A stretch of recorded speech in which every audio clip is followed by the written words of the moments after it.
Pozdrav svima, ja sam Eva Rusan. S obzirom da dobijam užasno puno pitanja, pogotovo od ženske strane, ove ženske populacije, kako utegnuti noge i guzicu, odlučili smo snimiti par tutoriala vezano na tu temu. Danas ću vam pokazati jednu od svojih osobno najdražih vježbi za noge, zadnju ložu i za gluteus. Pa krenimo!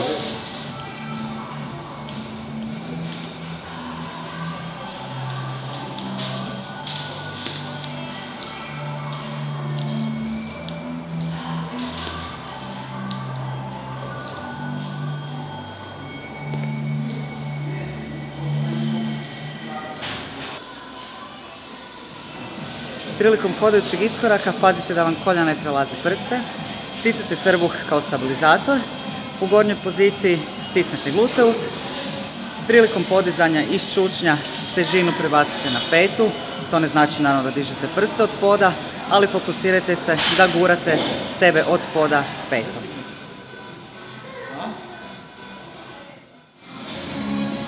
Ako mi nije dovoljan obični iskorak, može slobodno odraditi tu istu vježbu pod opterećenjem.